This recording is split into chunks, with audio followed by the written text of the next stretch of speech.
felicitar a don Jaime Arellano, un amigo. Buenos días, amigos televidentes, gracias por estar nuevamente en este su programa Jaime Arellano de la Nación. El día de hoy hemos invitado a que ha partido analista político, un hombre con mucha trayectoria en la lucha de este país, un hombre con mucha experiencia en la política nacional e internacional. Hemos estado invitados a Julio López, alguien que trabajó muy de cerca con el presidente Ortega, alguien que conoce muy bien al presidente Ortega, y lo hemos invitado para que haga un análisis de qué posibilidad hay realmente de que el presidente Ortega llegue a un diálogo. Y si se da ese diálogo, ¿cómo sería? ¿Cómo sería esa negociación? Alguien que ha estado en medio de muchas negociaciones y que conoce muy bien cómo se hacen esas negociaciones, cómo deberían de hacerse esas negociaciones, cómo se han hecho esas negociaciones. No haga un análisis. Lleguemos al escenario que todos sabemos que vamos a llegar, porque vamos ganando. Presidente Ortega se va a tener que sentar a dialogar, a negociar. ¿Cómo deberían de ser esas negociaciones? ¿Quiénes deberían de estar en esas negociaciones? Se habla de que definitivamente los actores anteriores de la Alianza Cívica, el presidente Ortega no va a aceptar volverse a sentar con ellos. Pero la conferencia episcopal es alguien que no es negociable. Tiene que estar ahí. ¿Quién más podría complementar el trabajo de la conferencia episcopal? No sustituirlo, complementarlo. Para que también el gobierno diga, yo también quiero tener a alguien de confianza, ya sea como ayudando, complementándole a la conferencia episcopal a servir de mediador, de moderador y de garantes. Vamos a estar hablando de esto con Julio López. Antes de entrar con él, sí, 2 o 3 comentarios rápidamente. Primero, ayer ya se dieron las elecciones de medio periodo que le llaman en los Estados Unidos. Salió lo que todo el mundo esperaba. Los demócratas tomaron control de la Cámara Baja, o lo que se llama de la Cámara Baja del Congreso de los Estados Unidos, con mayoría más todavía de lo que se esperaba.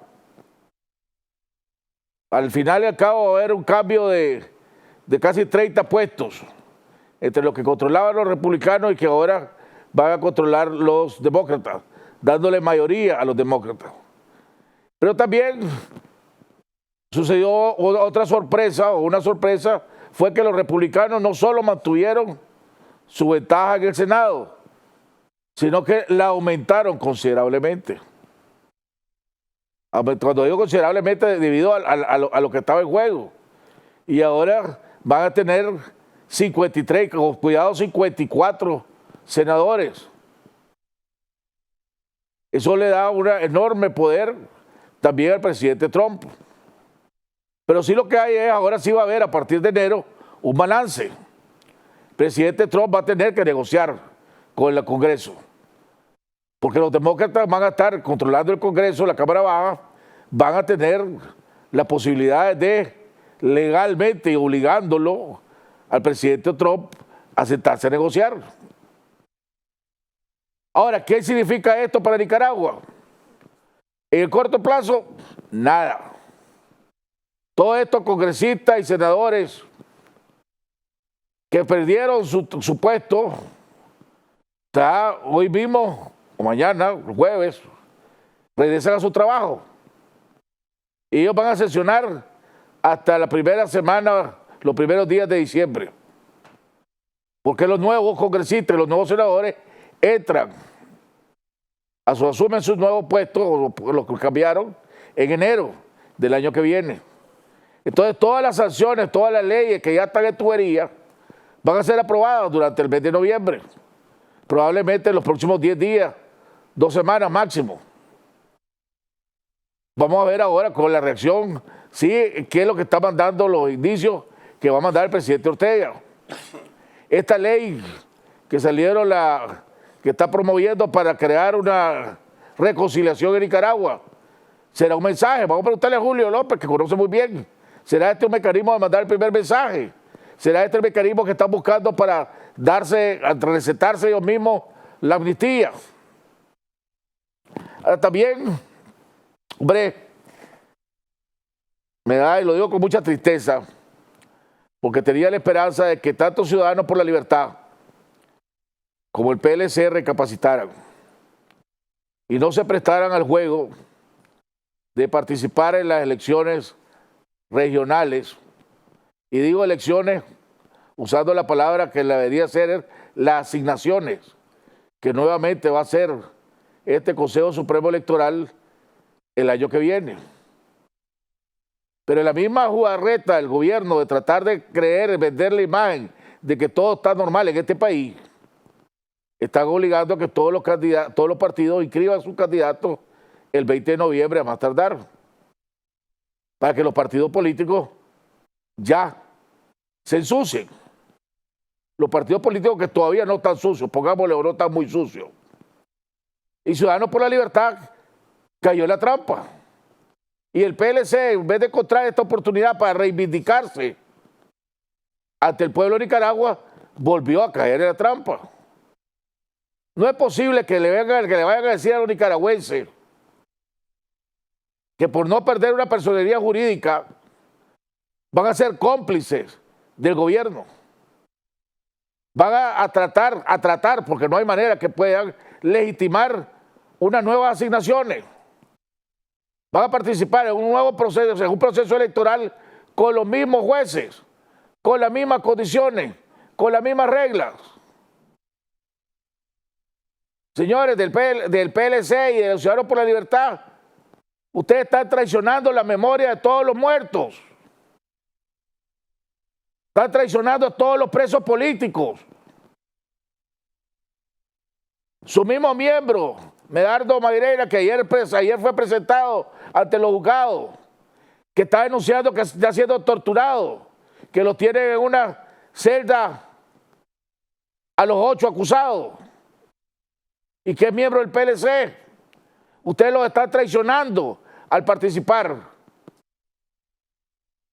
Si hubieran dicho que hay cambio del Consejo Supremo Electoral, que hay garantías, que etcétera, tal vez digamos que se podría considerar. Pero va con los mismos jueces, con los mismos que han venido haciendo fraude tras fraude tras fraude. Y además prestándose al juego de hacer creer que el país está normal cuando no está normal. Cuando todos los días sigue la represión. Cuando todos los días hay secuestro. Cuando todos los días echan preso a alguien por andar con la bandera azul y blanco. O por capricho. Se han vuelto cómplices. Se volvieron cómplices. Y yo creo que la Alianza Cívica por la Justicia y la Democracia, la cual invitó a Ciudadanos por la Libertad a ser parte de ello y fueron aceptados, los debe de expulsar. Inmediatamente debe de ser expulsado. Porque si no, significa que la alianza está de acuerdo con que participe Ciudadanos por la Libertad. Y debe haber un repudio nacional contra estos dos partidos y contra todos los partidos que participen en esa farsa. No puede ser posible que en medio de una lucha que está teniendo todo el pueblo de Nicaragua, cívica y pacífica en esta revolución, donde todos se están jugando la vida, muchos han perdido la vida, muchas personas están siendo perseguidas, muchos viven con las amenazas de muerte a diario, hay decenas de miles de exiliados, miles escondidos, más de 1000 presos políticos. Venga usted a prestarse el juego de que todo está normal. Es vergonzoso. Vergüenza le debería dar. Vamos a ir a un cambio y ya regresamos.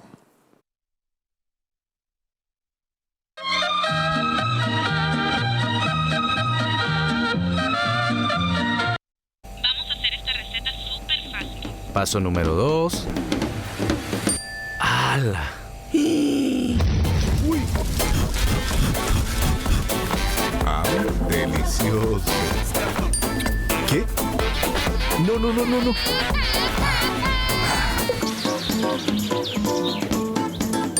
No, no, no, no, no, no. ¡Carga!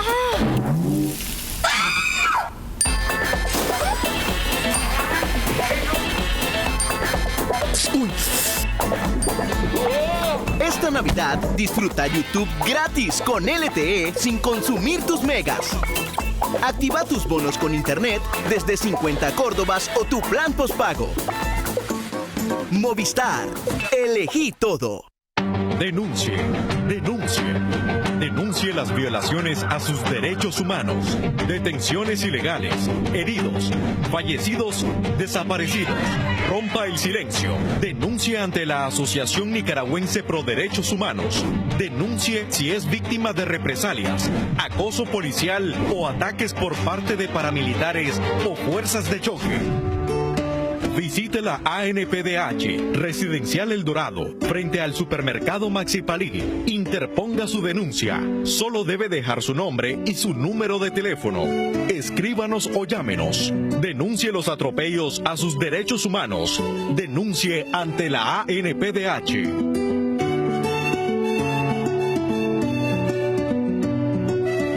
Nuestro mundo está cambiando. Nunca es tarde para comenzar.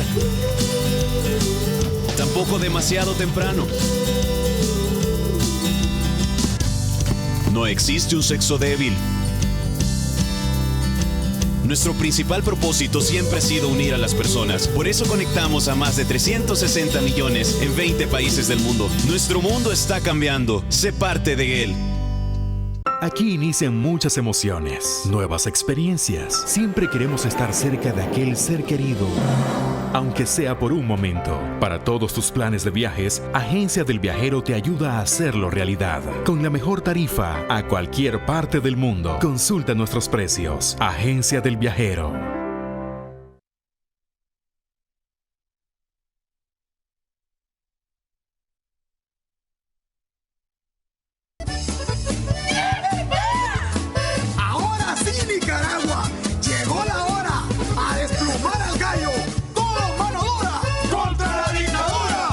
Desde 1989 se nos viene negando el derecho a tener una cédula y votar en el exterior. Por eso, a participar todos en el tercer foro de la diáspora nicaragüense Azul y Blanco, este próximo 17 de noviembre en Miami. Todos contra Ortega, todos, con civismo y con cordura contra toda dictadura, defendiendo a mi nación. Unidos por la cédula, el voto y la refundación del Estado, no más dictadura para nuestro pueblo.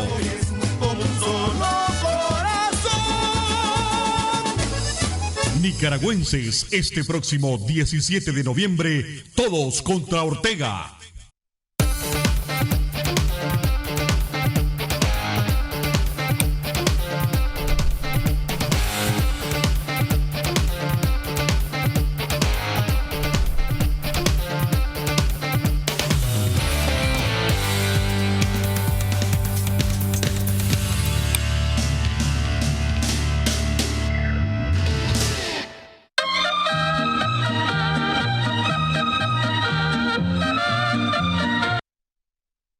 Bueno, amigos televidentes, estamos de regreso en la segunda parte de nuestro programa. Ya está con nosotros nuestro invitado de honor, don Julio López. Antes de entrar con él, acuérdense que hay varias convocatorias para hoy. Ya sabemos, esperen la clave para saber si hay o no hay. Mientras tanto, la policía y los antimotines andan desesperados por todos lados. Andan en todas las marchas fantasma, la marcha Gasparín. Pero ya saben ustedes, ya saben, a veces por la radio va a salir la clave, a veces en las redes sociales. Si la saben, la clave verde, que ya saben cuál es la clave para hoy, va a viaje. Si no, no hay marcha. Mientras tanto, los antimotines andan de arriba para abajo, creyendo que los van a agarrar. Por eso lo tenemos loco. Por eso que le vamos ganando. pues no puede con la imaginación, el compromiso y la valentía de todo este pueblo de Nicaragua. Así que sigamos firmes y comprometidos, que cada día vamos más para adelante. Don Julio, bienvenido al programa, amigo. Al contrario, gracias por invitarme a esta tribuna, que es la de más grande prestigio de la lucha del pueblo nicaragüense. Bien, gracias por eso, mientras Dios lo permita. Don Julio, usted que ha estado, conoce muy bien al presidente Ortega y a doña Rosario. Hablemos, esta iniciativa de ley que mandó y el discurso que ella ha tenido en las últimas 2 comparecencias ha sido un discurso más suave o menos duro, pongámosle pues. Y ahora sale con esta iniciativa de ley que ayer la estuve leyendo y no la entendí, para serle sincero. No la entendí. Entonces dije yo, está demasiado complicada, sofisticada para mi inteligencia, pues, pero no la entendí. Entonces, ya me diste risa. Entonces digo yo, pero muchos hablan de que este es el primer paso, que esta es una señal que están mandando, de que quieren dialogar, quieren sentar las bases para un diálogo, para una negociación, y al mismo tiempo la posibilidad de que esto sea la amnistía, una amnistía para curarse en salud, pues. ¿Cómo la ve usted, hombre? Mira, yo creo que la primera cosa que debemos estar todos claros es que el régimen del presidente Ortega llegó a su fase terminal. Y en esa situación ellos procuran tomar medidas que prolonguen un poco más el desenlace final. Yo creo que este es un asunto que los nicaragüenses debemos ver con absoluta claridad para entender muchas cosas que nos están ocurriendo. Por ejemplo, la represión. ¿Por qué siguen reprimiendo? ¿Por qué siguen con esas expresiones de violencia bruta en las calles? ¿Por qué ir hasta los cementerios, pues? Sí. ¿Verdad? Para ir a violentar la paz de los sepulcros, pues.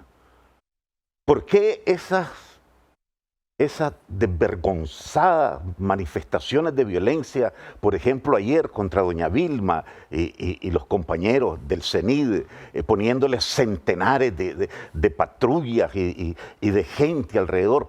Dije, ¿por qué esa expresión, ese rostro de salvajismo y de violencia? Ayer estuvieron rodeando el canal lleno de antimotiles, pues, pero no atacaron en la radio, ni hicieron nada, pero ahí estaban, pues. Ahí estaban. Entonces, todos decimos es que nos quieren provocar miedo, nos quieren provocar temor. Y es cierto, pero lo que tenemos que explicarle a nuestra gente, Jaime, es que ese rostro de terror lo que hace es ocultar o querer ocultar una verdad que para ellos es terrible. Es que no les queda otra arma más que la violencia y la represión. Más que la violencia y la represión.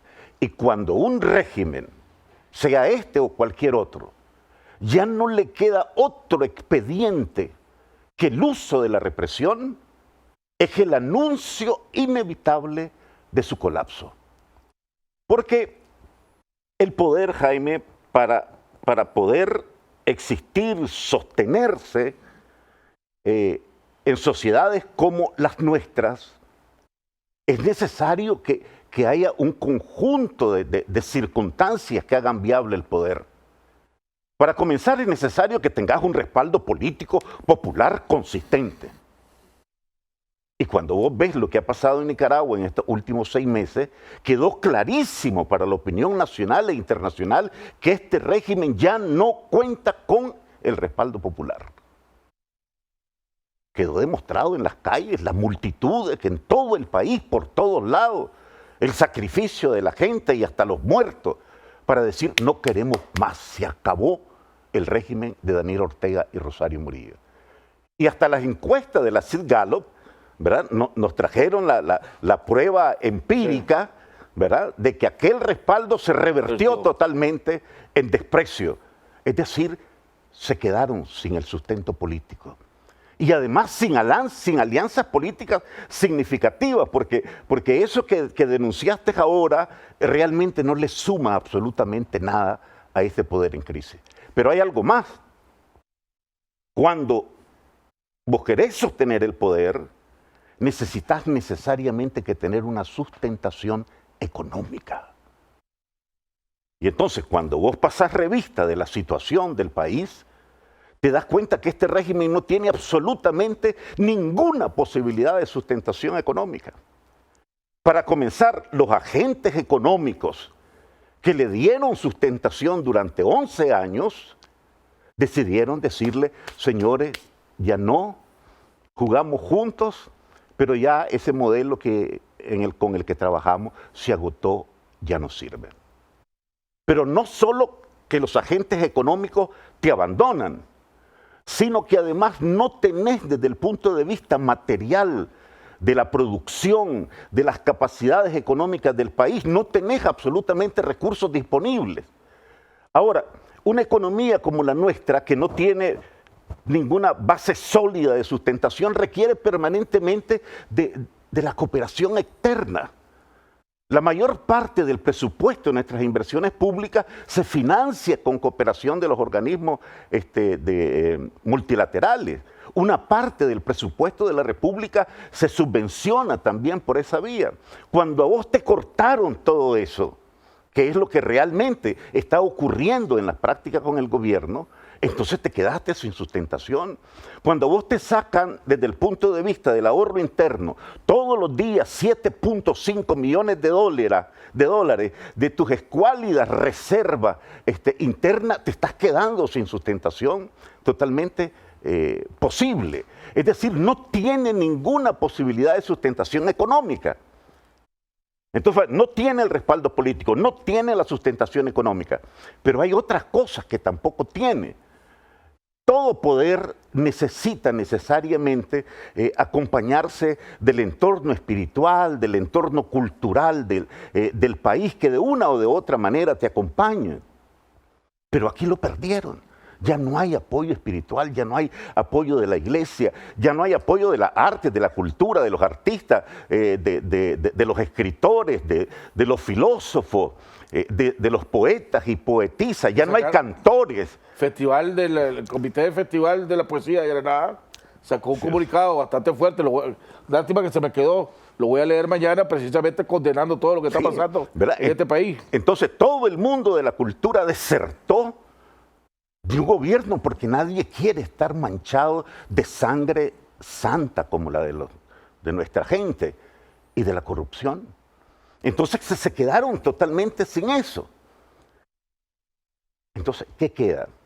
Solo queda el factor de la represión y el factor militar.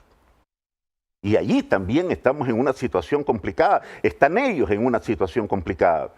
Porque realmente de la capacidad de coerción del poder solo cuentan abiertamente con una parte, que es la policía y los paramilitares, que los subordinaron totalmente a los intereses de Daniel y Rosario.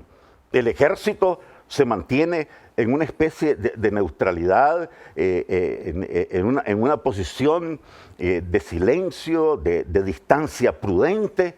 Es decir, no cuentan ellos con toda la capacidad coercitiva. Entonces, si no tenés el respaldo político, si no tenés respaldo de los factores económicos, si no tenés el respaldo espiritual, cultural de la sociedad, y si además tenés el repudio mundial, porque eso es lo que hay aquí. Sí. Eso es lo que hay aquí. ¿Por qué crees que demócratas y republicanos prácticamente se han puesto unánimes en tomar las medidas que piensan tomar contra Nicaragua? Porque resulta absolutamente abominable los niveles de crímenes. Es justificable las acciones de este gobierno. Y de la corrupción. Lo mismo europeo, pues. Pero es que todo el mundo la OEA, la ONU, los organismos que velan por los derechos humanos en todo el mundo, la Unión Europea. Es decir, nadie quiere mancharse las manos de sangre con un régimen criminal. Entonces, si no tenés nada de respaldo afuera, si no tenés ninguno de los factores, ¿qué quiere decir eso? Que ese poder ya no es viable. Ya no funciona. Ahora, la pregunta es, ¿entenderá usted que conoce bien al presidente Ortega? ¿Estará entendiendo eso ya el presidente Ortega? Esto empezará a mandar señales alrededor de que, ok, ya entendí, ya recibí, al fin pues aclaré las cosas como están. Vamos a buscarle una salida a esto. Se habla mucho de que en la visita que tuvo el vicecanciller alemán aquí ahorita en Nicaragua y que vino a hacerle a ofrecerse para servir, para ayudar a buscar una salida aquí en Nicaragua. El doctor Aguirre Sacasa dice que fue invitado a una reunión social medio de trabajo y política en la Embajada de Alemania, donde estaba bastante representación del gobierno, había representaciones de Ciudadanos por la Libertad, estaba Gustavo Bermúdez, si no me equivoco, a él lo invitaron, estaba usted, doña Mónica, se percibieron en esa actividad. ¿Qué es lo que salió? ¿Qué es lo que pudo captar usted? ¿Hay voluntad del gobierno? Y aprovecho, no sé si puedo, logró conversar con este gobierno alrededor de qué salida hay para acá, porque decía el doctor Aguirre que es lo que logró percibir de la plática que estuvo con el gobierno, era que esta situación era inviable, que no podía continuar. Es lo que él percibió. ¿Qué percibieron ustedes? Bueno, sí, incidencia, pues, pero ya que el doctor Aguirre mencionó los que estaban ahí, pues, y da la casualidad que te tengo hoy, pues yo voy a aprovechar. Bueno, en primer lugar, yo creo que debemos estar claros que la Cancillería alemana son gentes muy serias, pues, ¿verdad? Que actúan dentro de determinados parámetros. Yo creo que podemos decir, sin temor a equivocarnos, que para ellos, como para toda la Unión Europea, resulta absolutamente inaceptable las violaciones a los derechos humanos cometidos por el gobierno de Nicaragua. Eso es imperdonable.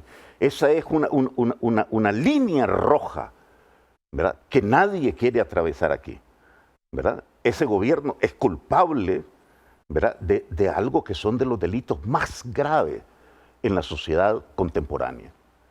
Lo otro es que como es lógico,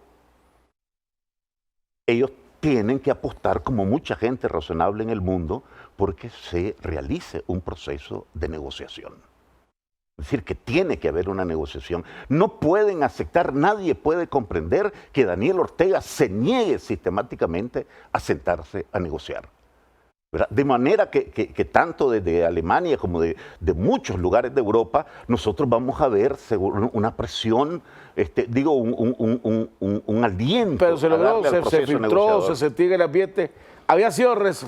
Fue positiva la visita del vicecanciller, hubo receptividad por parte de la pareja presidencial a la necesidad de buscar una solución, un diálogo. Mira, yo creo que cuando viene el motor de la economía europea, Alemania, y te dice, mire señor, usted no puede continuar con esas muertes, con esos crímenes, con esas violaciones a los derechos humanos, de irrespetando la democracia, usted tiene que buscar una salida razonable, que es la negociación. Nos consta que los demás quieren sentarse a platicar, a negociar, pero usted se niega de manera sistemática. Cuando te dejan entender ese mensaje, es decir, cualquiera entiende qué es lo que te están diciendo, ¿verdad? Y aquí estamos hablando de una parte importante de la comunidad internacional. Supongamos que fue positiva por la reunión. Y adelantémonos, pues, veamos un escenario. Dice el presidente Ortega, ok, vamos a negociar, vamos a dialogar. Ya estamos claros que lo que pasó anteriormente, 40 contra 40, televisado y todo lo demás, eso no va a volver a suceder. ¿Cómo ves vos el escenario? Un escenario que sea aceptable por el presidente Ortega y aceptable por el resto, por el pueblo de Nicaragua. ¿Cómo va a ser ese diálogo? La primera cosa es que cuando nos imaginamos la negociación y la necesidad de la negociación, la hacemos pensando en Nicaragua. Correcto. ¿Verdad? No pensando en Daniel Ortega, ni pensando en Juan o Pedro o Andrés. ¿Verdad? Tenemos que pensar en Nicaragua porque la alternativa es bien sencilla. O es el colapso total del país, o encontramos los caminos para buscar cómo reconstruir un proceso real y efectivo de normalización, ¿verdad?, en Nicaragua. Entonces, obviamente, ya se hizo un primer intento, ¿verdad?, que le llamamos el diálogo nacional, ¿verdad? Yo creo que dio una serie de elementos importantes para comenzar el precedente de que nos podemos sentar a la mesa. Y yo creo que eso es de primera importancia. Pero obviamente eso dio lo que dio, ¿verdad? Ahora necesitamos dar un nuevo paso. Si querés verlo como continuidad del diálogo, o si querés verlo como una modalidad innovadora de ese diálogo, ¿verdad? Pero lo importante es que hay que entrar en la nueva fase. Ahora, yo quiero recordar muy rápidamente, porque a veces me parece que nos enredamos nosotros por puro gusto. En Nicaragua hay una grandísima experiencia de procesos de negociaciones verdaderamente complejos, ¿verdad?, como los que se vivieron a finales de la década de los 80. Es decir, en la que tuvimos que hacer un proceso de negociación. Fíjate qué complejidad. El proceso interno era terriblemente complejo. Tenías a Reagan con una política de injerencia realmente fuertísima. Tenía la confrontación entre el este y el oeste, era la fase terminal de la Guerra Fría.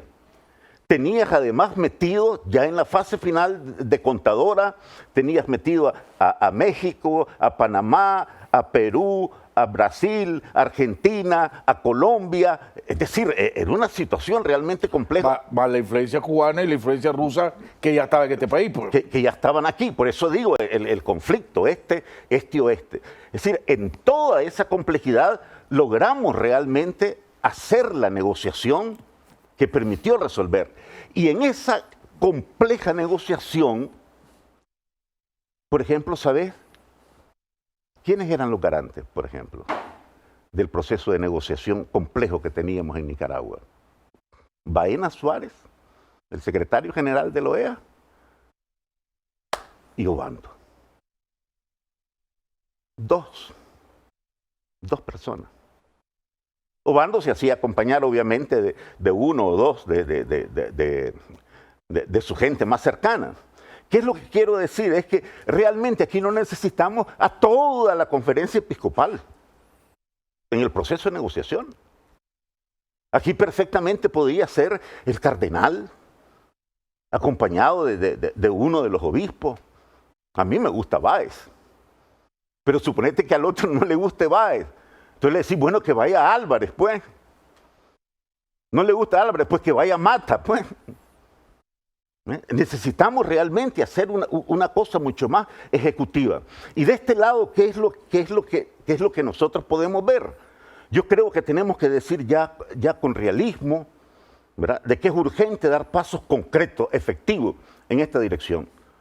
Yo veo ¿quién es la contraparte del poder aquí desde el punto de vista político? En mi opinión, tiene que salir de la unidad azul y blanco. De ahí tiene que salir esa contraparte. Yo no tengo ningún problema, por ejemplo, estamos aquí hablando en términos simbólicos, ¿verdad? ¿Por qué no Juan Sebastián Chamorro como jefe de una comisión negociadora? ¿Verdad? Puesto que él ya estuvo allí, puesto que él es el coordinador de la Alianza Cívica. acompañado además de un Lester alemán, que es la figura de los estudiantes, que cuesta con gran simpatía dentro de mucha gente. Ahora, pero esa gran unidad tiene también otros componentes que necesariamente tienen que entrar en el asunto. Tienes la articulación, que representa muchas cosas. Del movimiento campesino. Entonces, tenés que agarrar a alguien de ahí. De repente, Doña Francisca. De repente va sumando. Pero figurate, ¿verdad? Doña Francisca, pero además, y tiene que ver con tu intervención inicial, tiene que haber alguien que represente este mundo de la política, de los políticos, de los partidos políticos, porque es parte de nuestra realidad, no la podemos negar.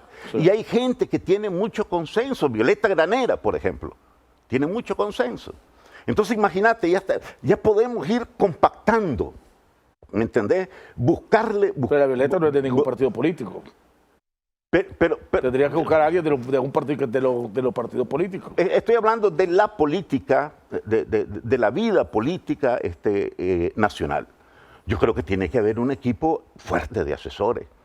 A mí me parece, por ejemplo, que el doctor Tunemar tiene que estar inevitablemente, no sé, como un jefe de asesores. Básicamente está hablando, sí, básicamente de los mismos actores que ya tuvieron anteriormente.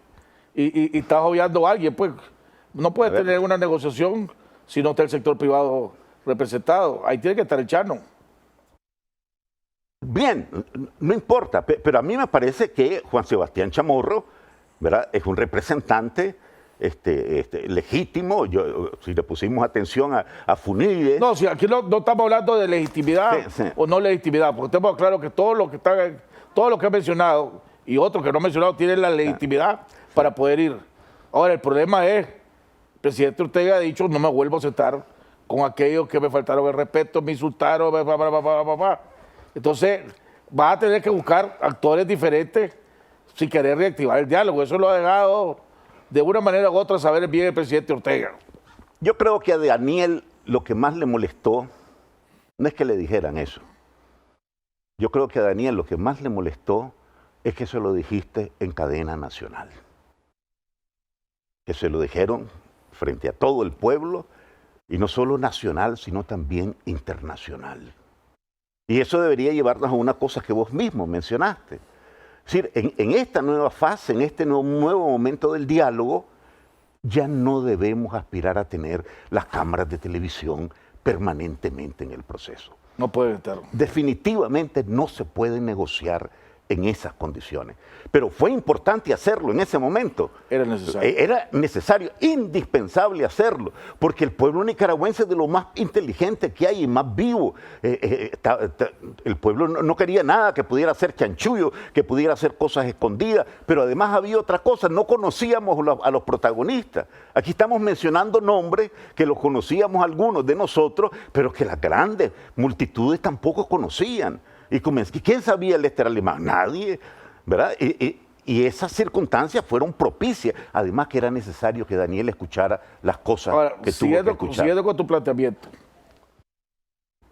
Entonces lo que hay que hacer es cero cámara. El cardenal y un par que él decida un par de acompañantes más. ¿Y por qué no repetimos? Que venga el secretario general de la OEA. Que venga de la OEA, pero el presidente Ortega ha dicho, yo no confío... Él confía en Cerezo y en SICA. Entonces, digo yo he dicho, pues, yo no confío en Cerezo. Pero sí, pero está claro que una negociación, alguien quiere tener a alguien de confianza ahí. Entonces, si la conferencia episcopal, el cardenal y miembros de la conferencia episcopal tienen goza de la plena confianza de todos los nicaragüenses, está bien que lo represente aquí. Y si Cerezo y el SICA gozan de la confianza del presidente Ortega, está bien que esté ahí para complementar el trabajo de la conferencia. No importa. Puede ser Cerezo, puede ser el secretario general de la OEA. Una comisión de 5, pongámosle 5, donde esté que la cabeza de Juan Sebastián, que esté el Chano, que esté el movimiento campesino, ya sea Olla Chica o Medardo, que lo suelten, para que esté ahí, pues, Olla Chica o Medardo, alguien de la clase política de Simón, la Violeta Granera, te va a rechar cuando la pongan, le diga que viene que represente la clase política de este país, pues. Tenés que poner esos 4 o 5 que están ahí. Hay de Y dónde, Lester, pues. hay de dónde Y escoger. hay, pues. Sí, no, sí, puede coger ahí. Sí. Tenés Ahora- Sandra Ramos, por ahora ejemplo, de viene- los movimientos sociales de mujeres. Macha brava, macha brava. Por eso hay de dónde escoger. Hay donde coger, Hay donde escoger. ¿verdad? Ok, Y lo pueden hacer ellos. Tiene que hacerlo el azul y blanco, eso. Ellos ahora, pueden lo que entrar sí, ya en lo este que sí proceso. tenés que, fíjate, lo que vos tenés que hacer sí también, digo que esta no es una lucha ideológica. Vos tenés que buscar en la representación de los negociadores un balance ideológico. Claro. ¿verdad? Digamos lo Y entonces, político. ¿verdad? Entonces de repente vos ves y decís, ala, solo veo izquierda ahí, hermano. ¿Verdad? Solo veo izquierda. No veo nadie de ideología de la derecha ahí. Juan Sebastián tiene, pues, y pongámosle, Es un representante del sector que empresarial. simpatiza mucho con las políticas del MRS. Así no sabía. Pues así mencionaron la vez pasada en una reunión del sector privado, pues pongamos. Pero bueno, pues. Pero está bien. Tenés a Lester que se ha dicho que él es sandinista, que él es de la ideología sandinista y que Bueno, yo no lo conozco pues, realmente. Yo tampoco, nunca he tratado. Nunca. Esa parte de política nunca he platicado con él, pero nunca he tratado. Pero pongámosle, pues, tenés que poner un balance más del lado de la... O otro. ¿Qué es lo que o qué es el gran otro. problema que está teniendo el azul y blanco ahorita? Sí. Que el movimiento campesino y varios sectores han dicho, mira, hermano, estos son los... La balanza está muy inclinada hacia la izquierda, hay que balancearla. Pongámosle Está esa... bien, pongámosle está bien. esa, va. Lo otro, ahora bien, supongamos llegamos al diálogo. Vamos a la agenda. Vamos que a ya la nos va agenda. quedando poco tiempo. Ok, vamos a la agenda. Vayamos más rápido Ok, aquí. pues vamos a la gente. Te voy a hacer lo mismo, Ok. que el mismo ejercicio que hice con Noel Vidaure y que hice con Francisco Aguirre. Ok. Supongamos voy a hacer el papel del diablo yo. Pues. Sí. A ver, la primera cosa. Y vos sos lo primero. A ver. Llegamos a la mesa de negociación y no se anda Corredondo y te dice, a ver, te dice Daniel, vos querés elecciones adelantadas con todas las garantías, Javier, por haber, cambio, ¿verdad? Ok, supongamos yo te doy eso. ¿Qué me das vos? A ver, ¿Qué me ofreces vos para que yo te acepte dar eso? ¿Qué le decís vos? mira, la primera cosa, Jaime, es que hay que entender que una negociación no es acuerdos pedazo a pedazo. La negociación no es una sandía de la que vos cortás un tuco y el otro corte el otro tuco, no. La negociación es un proceso único de acuerdos integrales en la que unos van amarrados con otros, precisamente por eso que estás diciendo, porque a veces hay un equilibrio entre una cosa que se deja aquí con otra cosa que logras allá. Pero tiene que ser un acuerdo integral, ¿verdad? Aunque en el proceso vos vayas llegando a acuerdos parciales sobre determinadas cosas. Pero la firma del acuerdo tiene que ser hasta que logramos la integridad del acuerdo. Por ejemplo, a ver, vayamos primero. Primera cosa que tendríamos que decir, supongamos que el cardenal es el mediador, pues, o el testigo, pues, como querrás llamarle, de la negociación. Dile, mira, la primera cosa es que necesitamos que haya un clima para que nos sentemos a La libertad de los conversar. presos políticos. No, hay que parar, es como esas A la cosas que opresión. vimos ayer, esas cuestiones de la represión, eso no son condiciones para sentarse a conversar. Si vos sabés que cuando salía Oye, a lo mejor te echan preso. yo daba eso por un hecho, pues que no tenía ni siquiera que ser parte del diálogo, sino que eso era condiciones Es para como que se dé cuando hay diálogo. conflictos militares, la primera cosa que vos acordás es un cese al El fuego. ¿Verdad? Yo estaba asumiendo que eso iba a ser, que eso ya era parte, pues, de ya, Sí, no, se daba por un hecho. Tenés que crear las condiciones, ¿verdad? Condiciones propicias para llegar, para irnos a sentar a poder conversar. Ok. ¿Verdad? Después, hay una primera cosa que es absolutamente indispensable, sobre lo cual hay que llegar a un acuerdo rápido, que es que toda esa gente que está presa tiene que salir. Tiene que salir. Porque esos juicios son juicios nulos, de nulidad absoluta. O sea, es una sinvergüenzada. Una aberración jurídica. Una aberración política, jurídica, moral. Toda esa gente tiene que salir. Los más de 40.000 gente que tenemos afuera tienen que regresar a su finquita, a su casa, a su negocio, a su pulpería, a sus estudios, ¿verdad? Tiene que regresar toda esa gente. Ahora, volver a una verdadera normalidad. Vamos a ir dando pasos. Porque la negociación lo que debe hacer, Jaime, es crear el marco general que contiene los pasos que progresivamente nos van a ir llevando al objetivo final, que es el restablecimiento de la normalidad y la democracia en Nicaragua, ¿verdad? Entonces, tenemos un primer paso, la amnistía, pero aquí en la amnistía tenemos un problema que no podemos obviar, aunque querramos. Es el problema de la impunidad. Es decir, Nicaragua no puede permitirse que haya una impunidad por muchas razones, no solo por nuestros muertos, no solo por la familia de los muertos, no solo porque es una cuestión moralmente inaceptable la impunidad, sino por otra razón, tiene una razón muy práctica. Suponete que llegamos a acuerdos totales, pero ¿los podrás ejecutar si tenés una policía, si tenés la misma policía, si tenés los mismos paramilitares? No, eso hay que cambiarlo. No podés hacerlo, ¿verdad? De manera que la impunidad no es posible. Entonces tenemos que irla resolviendo de manera, por ejemplo, tenemos necesariamente que acordar un plazo dentro del cual vamos a resolver el problema de una remodelación de la policía, ¿verdad?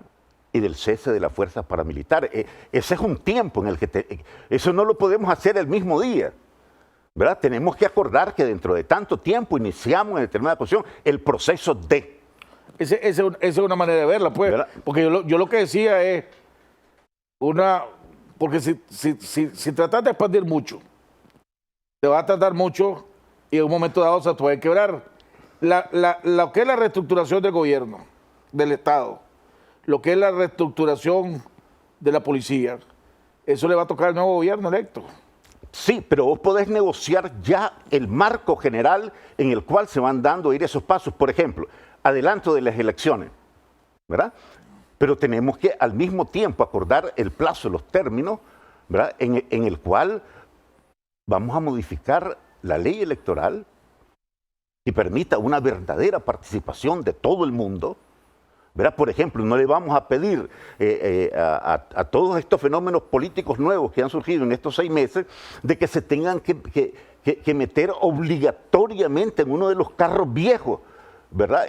Que hay como vehículos electorales. No, la partida de dársele la garantía de personalidad jurídica al que quiera correr. ¿Verdad? Exacto, ¿verdad? Tiene que haber cambios, pero eso requiere un plazo, requiere una determinada... Al paso que va, las elecciones tendrían que ser para el noviembre del año que viene, lo más temprano, para poder dar tiempo a todos estos cambios, para crear las condiciones, para que haya una verdadera elecciones libres y transparentes, competitivas. Fíjate que la fecha es noviembre del año que viene. Claro, pero en ese marco completo de acuerdos, ¿verdad? Podemos acordar que una vez establecido, para decir algo, ¿verdad? El nuevo gobierno, salido de las elecciones libres, transparentes, democráticas y todo ese rollo, ¿verdad? Entonces se va a entrar, para decir algo, pues, 6 meses después, al proceso de remodelación del Poder Judicial, ¿verdad? Porque eso tenemos que acordarlo. Bueno, sí, pero eso volvemos a lo mismo. Eso le va a tocar a las nuevas autoridades. Claro, pero vos podés ya, vos tenés que, ¿verdad? Desarrollar ese marco. A ver, ¿cómo fueron, digamos, los acuerdos de Esquipula II, ¿verdad? Que establecieron el marco general, ¿verdad? Que llevó y que contenía los pasos para llegar a los acuerdos, que fueron básicamente 2 cosas. Uno, por un lado, los acuerdos para los aspectos, digamos, militares del conflicto, que nos llevaron a los acuerdos importantísimos de Zapoá, y por el otro lado teníamos la mesa que se llamaba del diálogo nacional, donde se negociaban todos los asuntos que tenían que ver con la democracia, ¿verdad? Pero el marco referencial eran los acuerdos de Esquipula II, que ya estaban totalmente enmarcados, ¿verdad? De manera que vos podés establecer totalmente el marco general de la negociación, ¿verdad? Y vas desplegando las posibilidades de acuerdo como se pueden ir haciendo en el tiempo. No sé, para Zapoá, por ejemplo, la primera cosa que se acordó, ¿verdad? Eran 60 días, se paran las acciones ofensivas desde el punto de vista militar. Y en 60 días tenían que estar las condiciones para el cese definitivo del alto al fuego. Que eso que tendría que ponerle también límite al diálogo, pues. no puede pasar 3 meses, 4 meses, 5 meses para no llegar a ningún acuerdo. Pues. Exactamente. O sea, tácticas dilatorias no pueden existir. No, ¿verdad? Entonces tiene que ser, nos vamos a sentar, vamos a darnos un plazo con testigos, con esto, lo otro, papá, para llegar a acuerdos. ¿Qué acuerdos queremos lograr? Estos acuerdos son los que necesitamos llegar. De manera que eso se puede hacer, si logramos hacerlo en condiciones extremadamente complicadas, complejas, en las que se estaba jugando el pellejo, una revolución, ¿verdad? Y por el otro lado, los intereses políticos y de una fuerza importantísima, como fue la resistencia y los miles de gente que estaban detrás, ¿cómo no vamos a poder resolver una negociación cuando aquí lo que está en juego es sencillamente el destino de 2 personas? Ahora, la pregunta es, ¿ves vos, con la experiencia que vos tenés, como lo conocés, cómo es la situación actual, ve al presidente Ortega llegando a esa decisión? Pues hay algunos que me han dicho, ¿verdad?, que para ellos, y como ellos conocen, que supuestamente conocen al presidente, el presidente Ortega ya tomó la decisión. Y la decisión de él es seguir la palabra de Tomás Borges al pie de la letra. Pase lo que pase, cueste lo que cueste, digan lo que digan. Tomás nunca ha sido una referencia estratégica para Daniel Ortega, para comenzar. Eso es pura entonces, película exterior. ¿Vos ves al presidente Ortega llegando a este diálogo? Bueno, si fue capaz de estar en todos estos complejísimos procesos de negociación, yo creo que estos son todavía más simples. Lo que sí es cierto, y tenemos que decirlo con franqueza, lo que yo sé por la gente que de afuera ha hablado con Daniel y por lo que sé de la gente de aquí que ha logrado hablar con Daniel, que Daniel luce totalmente aislado, solo, sin contacto directo con la realidad. El único contacto es el WhatsApp, ¿verdad? Pero perdió el contacto directo, que eso es un problema. Eso es grave. Eso es grave, porque te voy a decir, una de las características de ese dirigente político era su contacto permanente con la gente, pero Daniel tiene ya como 15 años de que dejó de entrar en contacto con la realidad, ¿verdad? O sea, su realidad es la que vive doña Rosario, que se la transmite a él. Ahora, pero si avanzamos en este proceso, la gente de su entorno, y no me refiero nada más al anillito más cercano, me refiero a los intereses creados, y vos los mencionaste un día de esto, creo que en el programa de ayer, la cantidad de gente que tiene intereses económicos, intereses políticos, que no quiere que tenga que irse desesperadamente de Nicaragua, que no quiere ver bloqueadas sus cuentas. Es decir, toda esa gente está clarísima de que es necesaria esta negociación, ¿verdad? De manera que a 2 puyas no hay toro valiente, creo que dice el dicho, ¿verdad? Si nosotros mantenemos la actividad de nuestra gente que hace que el gobierno se tiene que seguir debilitando sin necesidad de confrontarlo directamente. El pueblo de Nicaragua ya no necesita hacer manifestaciones multitudinarias. Si la vuelve a hacer está bien, pero es que ya el pueblo ya demostró que quiere el fin de este régimen. Sí. Eso ya está demostrado, no necesitamos andar buscando nuevas multitudes y paros y huelgas, eso está claro. Lo que necesitamos... y el pueblo tiene que entender que no lo hagamos no significa que nos derrotó. No, y que no lo hagamos no quiere decir que tampoco no lo podamos volver a hacer, pero ya no lo necesitamos hacer, ya está establecido el hecho político consumado.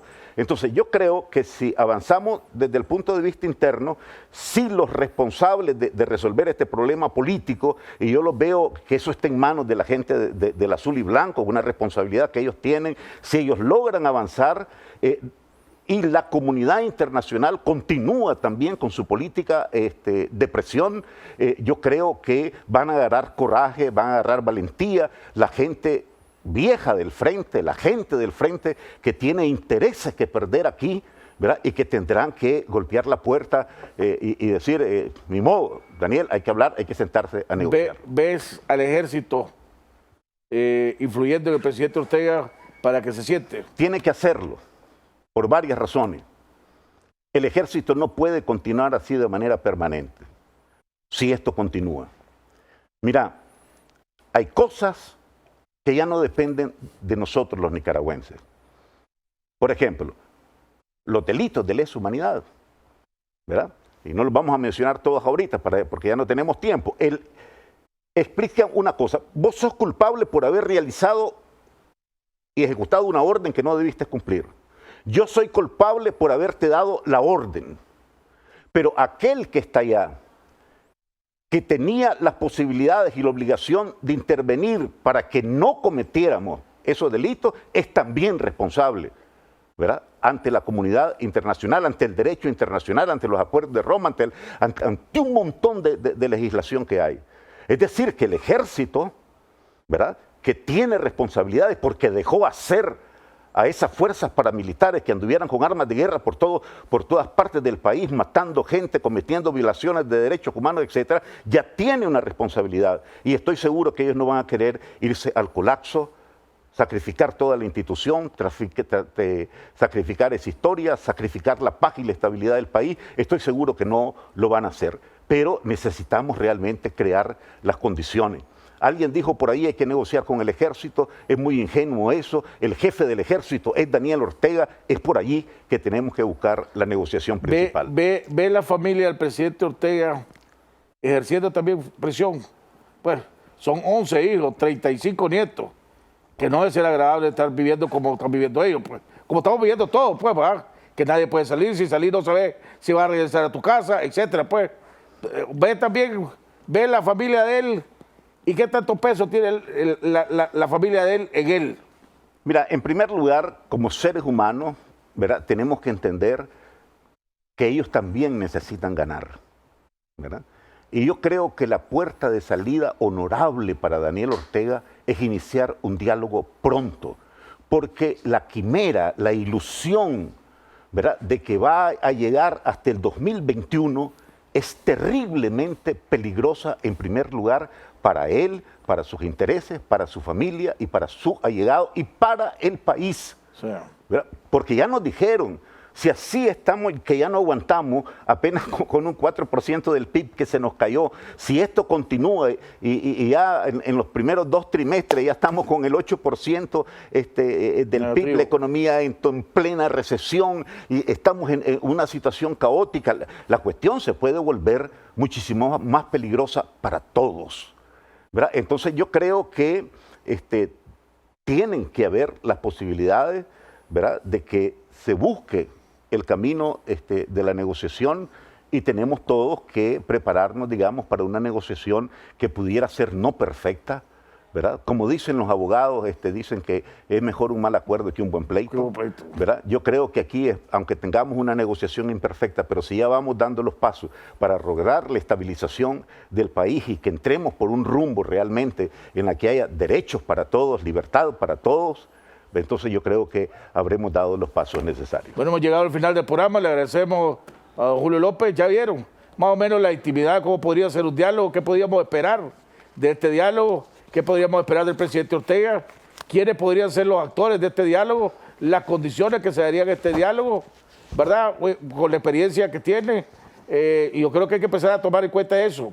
Y tarde o temprano el presidente Ortega va a tener que sentarse, pues no le queda otro camino, que haya está más solo, que haya está más aislado, y esta represión que ha lanzado contra el pueblo es porque es lo único que le queda, la violencia y la intimidación, y este pueblo ha demostrado que por más violencia que nos tiren, por más intimidación que nos tiren, no vamos a cambiar de opinión, no vamos a renunciar al derecho y a lo que todos queremos. Esta revolución cívica y pacífica va a llegar a triunfar, de eso no le quepa la menor duda. Nos vemos el día de mañana en otro interesante programa aquí en Jaime Arellano en La Nación, si Dios así lo permite.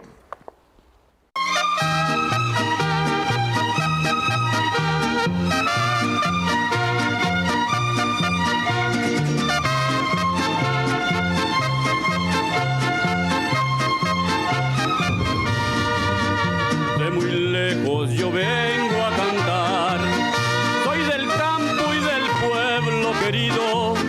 Soy Argueta y vengo a felicitar a don Jaime Arellano, un amigo.